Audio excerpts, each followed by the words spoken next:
नमस्कार दोस्तों, आपके अपने चैनल हमारे संस्कार में आपका बहुत बहुत स्वागत है। आज हम आपके लिए लेकर आए हैं भादो मास महात्म्य कथा अध्याय 6। लेकिन उससे पहले अगर आप हमारे चैनल पर नए हैं और अभी तक आपने चैनल को सब्सक्राइब नहीं किया है तो आप सभी से हाथ जोड़कर निवेदन है, प्लीज़ हमारे चैनल को सब्सक्राइब करें, वीडियो को लाइक करें, ज़्यादा से ज़्यादा शेयर करें ताकि इन कथाओं के श्रवण का लाभ और लोगों को भी मिल सके। बेल आइकन को दबाना ना भूलें ताकि हमारी आगे आने वाली वीडियो की जानकारी आपको नोटिफिकेशन के ज़रिए मिल जाया करे।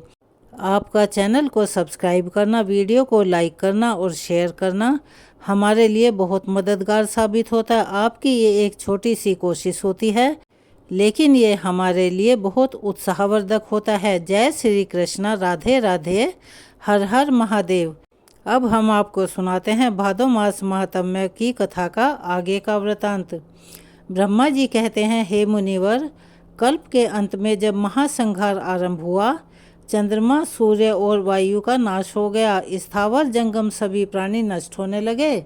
उस समय की बात बतलाता हूँ। पहले प्रलयकालीन प्रचंड सूर्य का उदय होता है, फिर मेघों की घोर गर्जना होने लगती है, बिजलियाँ गिरती हैं जिससे वृक्ष और पर्वत टूट फूट कर बिखर जाते हैं, सारे जगत का संहार हो जाता है, उल्कापात होता रहता है, सरोवर और नदियों का सारा जल सूख जाता है।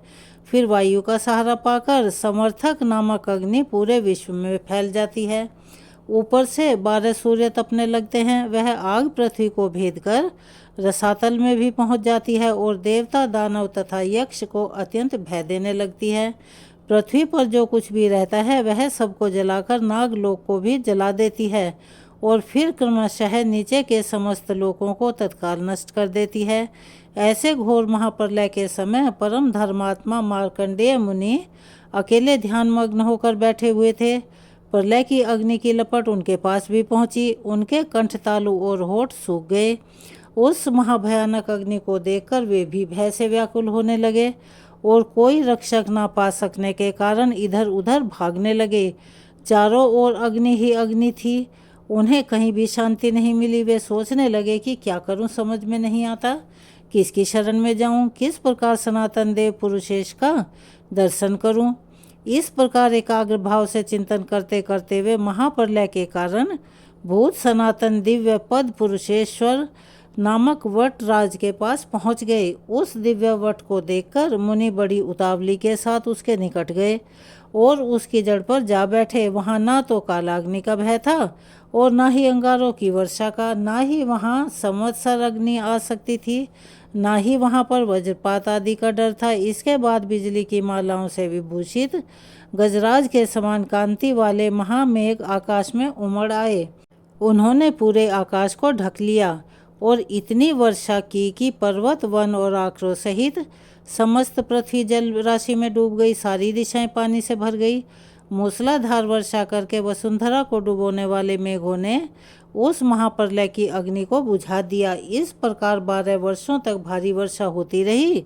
समुद्र ने अपनी मर्यादा छोड़ दी, पर्वत गल गल कर बह गए और पृथ्वी पानी में डूब गई। इसके बाद प्रचंड आंधी उठी, उस प्रबल भंजन के बेग से सारे मेघ छिन्न भिन्न हो गए। उसके बाद भगवान विष्णु उस भयंकर वायु को पीकर एकार्णव में शयन करने लगे। उस समय समस्त स्थावर जंगम का अभाव हो गया।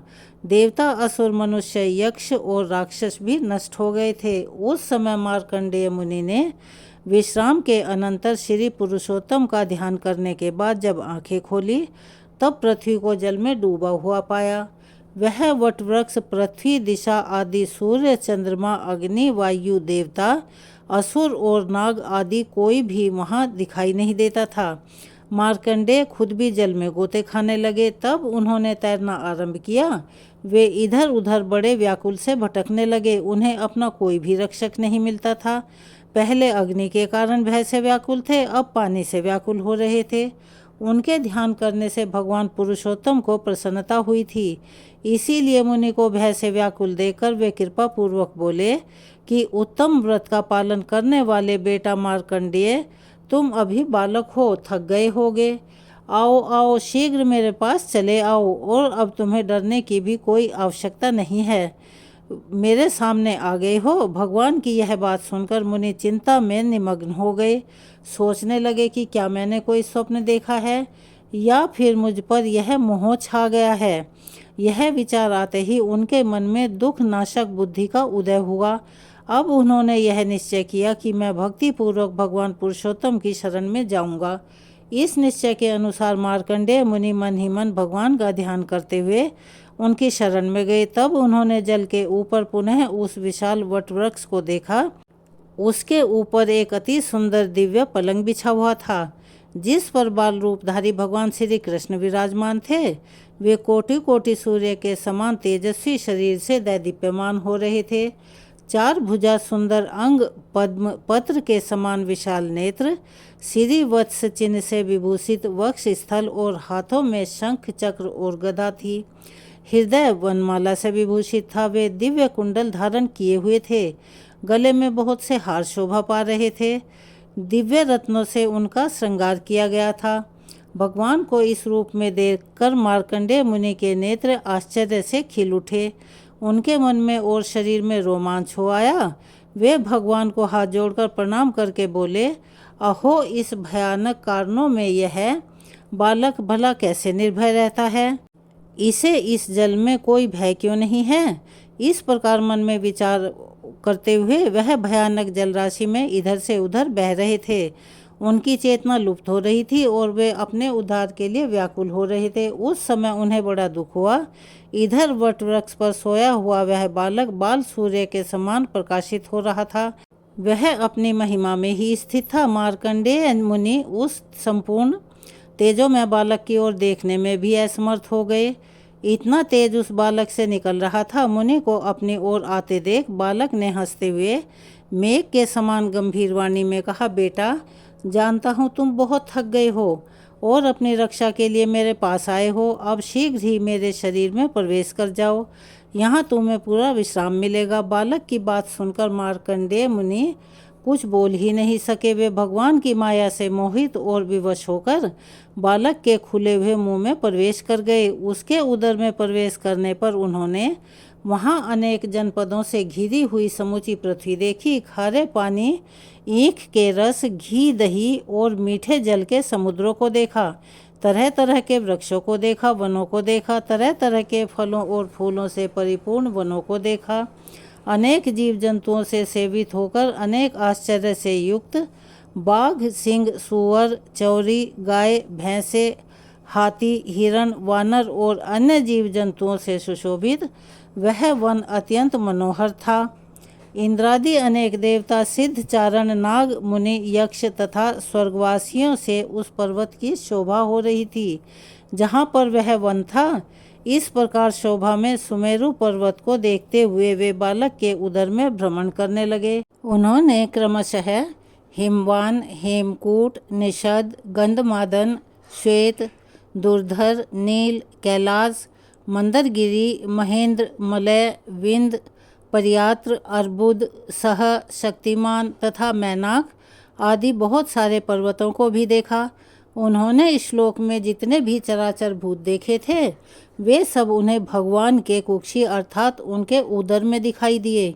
अथवा बहुत कहने की क्या आवश्यकता कि ब्रह्मा जी से लेकर कीट पर्यंत संपूर्ण स्थावर जंगम जगत, भूलोक, भूवरलोक, स्वरलोक, महरलोक, जनलोक, तपलोक, सत्यलोक, अतल वितल सुतल पाताल, रसातल और मातलपुर ब्रह्मांड को उन्होंने शिशु रूपधारी भगवान के उदर में देख लिया। उस समय मार्कंडेय जी सर्वत्र बेरोक टोक गति से जा रहे थे। वह इधर से उधर कहीं भी बिना रोक टोक के जा सकते थे। भगवान की कृपा से उनकी स्मरण शक्ति का लोप नहीं होता था। उन्हें सब कुछ याद रहता था। वे भगवान के उदर में संपूर्ण जगत को देखते हुए घूमते फिरे, किंतु उनके शरीर का तो कहीं अंत ही नहीं मिला। तब वे वरदायक देवता श्री हरि की शरण में गए।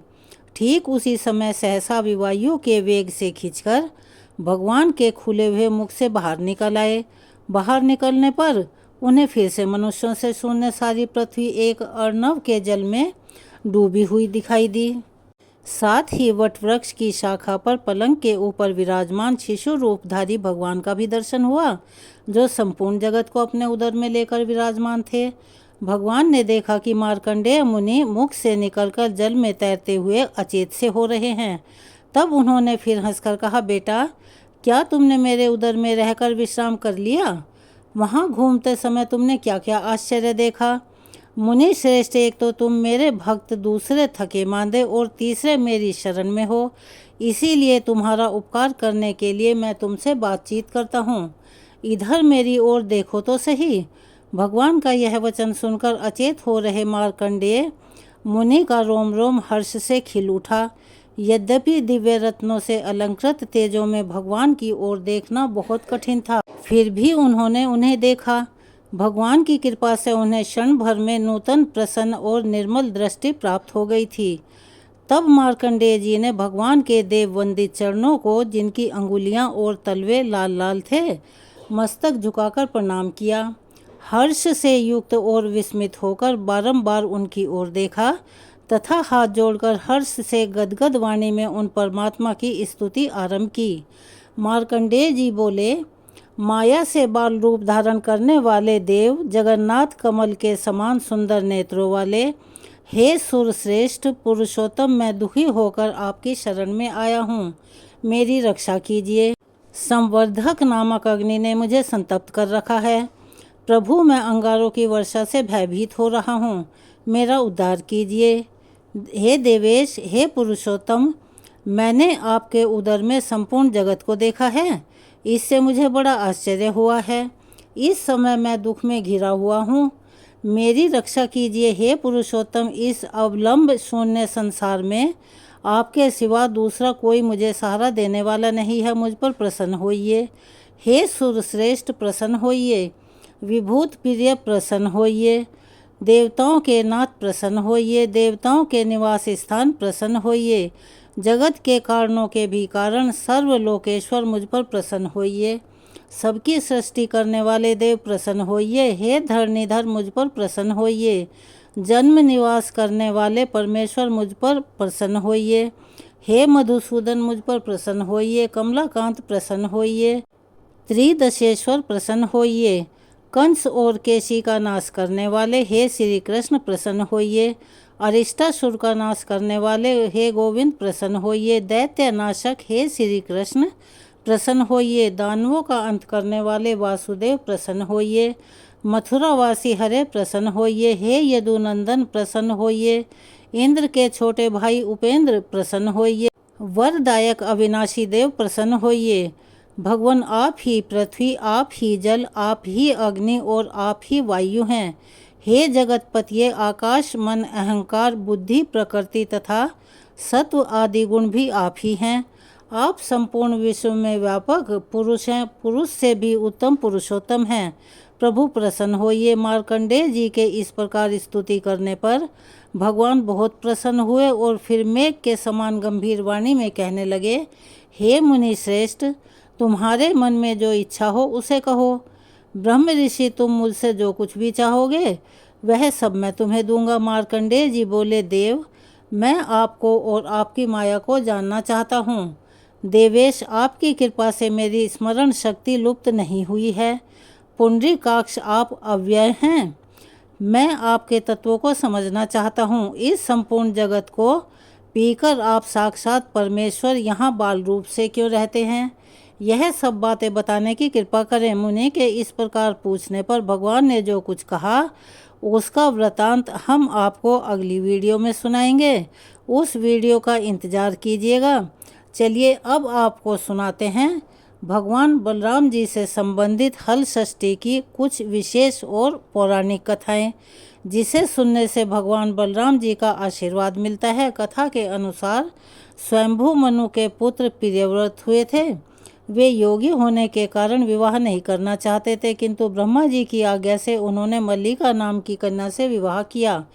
परंतु बहुत समय बीतने पर भी जब उनके कोई संतान नहीं हुई, तब राजा प्रियव्रत ने कश्यप ऋषि को बुलाकर पुत्रेष्टि यज्ञ करवाया। यज्ञ अग्नि से एक चरु प्रकट हुआ, जिसे राजा ने अपनी रानी मल्लिका को दिया। उस चरू के खीर खाने पर रानी गर्भवती तो हुई, लेकिन समय आने पर उसकी सारी संतान मर जाती थी। 12 वर्ष इसी तरह बीत गए, लेकिन उन्हें कोई संतान नहीं हुई। 12 वर्ष के बाद रानी ने एक दिव्य स्वर्ण कांति युक्त पुत्र को जन्म दिया, लेकिन सर्वांग सुंदर होने पर भी वह बालक भी अन्य बालकों की तरह ज़्यादा जीवित नहीं रहा। इस पर राजा रानी बहुत दुखी हो गए। राजा ने अपने उस मरे हुए पुत्र को हृदय से लगाकर शमशान की ओर जाने का निश्चय किया। शमशान पहुंचकर राजा पुत्र शोक से दुखित होकर रोने लगा। स्वयं के प्राण देने को तत्पर हो गया। उसका सारा ज्ञान जाता रहा। तभी सहसा राजा को एक दिव्य विमान दिखाई दिया, जो कि श्रेष्ठ मणियों से बना हुआ था। उस विमान में एक सुंदर मनोहर प्रसन्न वदन श्वेत चंपा जैसी वर्ण वाली नवयौवना विराजमान थी। उन्हें देखते ही राजा अपने सब दुख भूलकर मरे हुए बालक को पृथ्वी पर रखकर उनके पास गया और पूछने लगा, हे देवी, आप कौन हैं? किसकी पुत्री हैं? किसकी पत्नी हैं? तब वह देवी कहने लगी, राजन, मैं ब्रह्मा जी की मानसी कन्या हूँ। मेरे पिता ने मुझे भगवान शिव जी के पुत्र स्वामी कार्तिकेय जी से विवाह करवाया है, अतः मैं स्कंद प्रिया हूँ। मैं पुत्रहीनों को पुत्र, पत्नीहीनों को पत्नी, धनहीनों को धन, कर्मवानों को उनके कर्म के अनुसार फल प्रदान करती हूँ। हे राजन, तुम कर्मवान हो, सत्यनिष्ठ हो, इसीलिए तुम्हें मेरा दर्शन हो पाया है।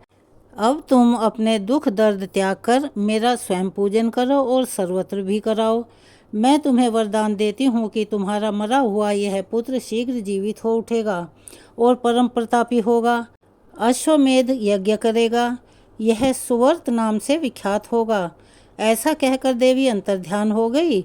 इधर राजा प्रियव्रत अपनी संतान को जीवित देखकर प्रसन्न होकर पुत्र सहित नगर को वापस आ गया। नगर में खूब खुशियां मनाई गई। बालक के जन्म से 6वें दिन प्रसूति का गृह में षष्ठी माता का पूजन करके आनंद उत्सव मनाया गया। उसी दिन से पूरे संसार में प्रसूति के बाद छठी के आयोजन की परंपरा चल पड़ी। इस प्रकार हर अर्थात शिव परिवार से होने के कारण यह देवी हर छठ और यह व्रत हल षष्ठी के दिन करने के कारण हल षष्ठी कहलाता है। इस विषय में और भी कथाएं प्रचलित हैं। एक कथा के अनुसार मथुरा का राजा कंस अपनी बहन देवकी को विवाह के बाद विदा करवाने के लिए जा रहा था। तभी आकाशवाणी के वचन सुनकर कि देवकी का 8वां गर्भ तेरी मृत्यु का कारण बनेगा, यह जानकर उसने अपने बहनोई और अपनी प्रिय बहन को कारागार में डाल दिया और वसुदेव देवकी के 6 पुत्रों को एक एक करके कंस ने मार डाला। जब 7वें बच्चे के जन्म का समय नजदीक आया, तब देव ऋषि नारद जी ने वसुदेव देवकी से मिलने के लिए पहुँचे और उनके दुख का कारण जानकर देवकी जी को हलषष्ठी देवी के व्रत रखने की सलाह दी। देवकी जी ने नारद जी से हल षष्ठी व्रत की महिमा और कथा पूछी। तब नारद जी ने पुरातन इतिहास कहना शुरू किया कि चंद्रव्रत नाम का एक राजा हुआ, जिनका एक ही पुत्र था। राजा ने राहगीरों के लिए तालाब खुदवाया, किंतु उसमें जल नहीं रहा, सूख गया। राहगीर उस रास्ते से जाते और सूखे तालाब को देखकर प्यास के मारे राजा को गालियां दिया करते। इस समाचार को सुनकर राजा दुखी हो गया कि मैंने तालाब खुदवाया, मेरा तो धन और धर्म दोनों ही व्यर्थ हो गए। उसी दिन रात के समय राजा को स्वप्न में वरुण देव ने दर्शन देकर कहा कि राजन, अगर तुम अपने पुत्र की बलि तालाब में दोगे तो वह जल से लबालब भर जाएगा। सुबह राजा ने स्वप्न में कही हुई बात दरबार में सुनाई और कहा कि मेरा धन और धर्म भले ही व्यर्थ हो जाए, परंतु मैं अपने पुत्र की बलि नहीं दूंगा। यह बात लोगों से होती हुई राजकुमार तक पहुंची। तब वह सोचने लगा कि अगर मेरी बलि से तालाब में पानी आ जाए तब तो लोगों का भला ही होगा। यह सोचकर राजकुमार खुद ही अपनी बलि देने के लिए तालाब में बैठ गया। अब वह तालाब पानी से लबालब भर गया। जल के जीव जंतुओं से तालाब भर गया। इकलौते पुत्र के बलि हो जाने से राजा बहुत दुखी हुआ और दुखी होकर वह वन को चला गया। यहाँ 5 स्त्रियां व्रत कर रही थी, जिन्हें देखकर राजा ने कहा कि वह कौन सा व्रत कर रही हैं और क्यों कर रही हैं। पूछने पर स्त्रियों ने हलषष्ठी व्रत की संपूर्ण विधि विधान बतलाई, जिसे सुनकर राजा वापस नगर को गया और फिर उसने अपनी रानी के साथ मिलकर उस व्रत को किया। व्रत के प्रभाव से राजपुत्र वह राजकुमार तालाब से जीवित बाहर निकल आया। तब राजा परिवार सहित हलषष्ठी माता की जय जयकार करके सुखपूर्वक निवास करने लगा। हलषष्ठी की यह कथा देव ऋषि नारद जी ने देवकी जी को सुनाई थी। अब नारद जी ने देवकी जी से हल षष्ठी व्रत की अन्य कथाएं कहना शुरू कर दिया कि देवी उज्जैनी नगरी में 2 सौतन रहती थी। एक का नाम रेवती और दूसरी का नाम मानवती था। रेवती के कोई संतान नहीं थी, जबकि मानवती के 2 पुत्र थे। रेवती अपनी सौतन के बच्चों को देखकर हमेशा उनसे जलती रहती थी और उनके पुत्रों को मारने का प्रयास करती रहती थी। एक दिन उन्होंने मानवती को बुलाकर कहा कि बहन, आज तुम्हारे मायके से कुछ लोग मुझे मिले थे। उन्होंने बताया कि तुम्हारे पिताजी बहुत बीमार हैं और वह तुम्हें देखना चाहते हैं। पिता की बीमारी को सुनकर मानवती बहुत दुखी हुई और रेवती कहने लगी कि बहन, तुम जल्दी से अपने पिता से मिलने चली जाओ। तुम्हारे आने तक तुम्हारे बच्चों का मैं ध्यान रखूंगी। सौतन की बात को सच मानकर अपने बच्चों को रेवती के हाथों सुरक्षित देखकर मानवती पिता से मिलने मायके चली गई। इधर रेवती बच्चों को मारने का अच्छा मौका जानकर उन दोनों बच्चों को मारकर जंगल में फेंक आई। मानवती जब मायके पहुंची तो पिता को स्वस्थ देखकर पिता से अपनी सौतन की कई बातों को कहने लगी, उनकी सकुशल मंगल पूछने लगी। अब मानवती के माता पिता ने अनहोनी के संदेह से पुत्री को वापस जाने को कहा कि मानवती की माता ने कहा कि पुत्री, आज हल षष्ठी माता का व्रत का दिन है, इसीलिए तुम भी अपने पुत्रों की दीर्घायु की कामना से यह व्रत करके आज की जगह कल चली जाना। माता की सलाह मानकर मानवती पुत्रों की स्वस्थ कामना से हल षष्ठी माता का व्रत धारण कर दूसरे दिन अपने घर जाने को निकली। रास्ते में वही जंगल पड़ा, वहाँ उसने अपने बच्चों को खेलता हुआ पाया।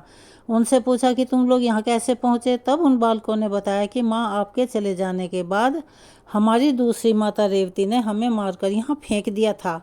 तभी एक दूसरी स्त्री आकर हमें फिर से जिंदा कर गई। अब मानवती को समझते देर नहीं लगी कि यह सब माता हल षष्ठी की कृपा से ही संभव हुआ है और वह माता हल षष्ठी की जय जयकार करती हुई अपने घर को गई।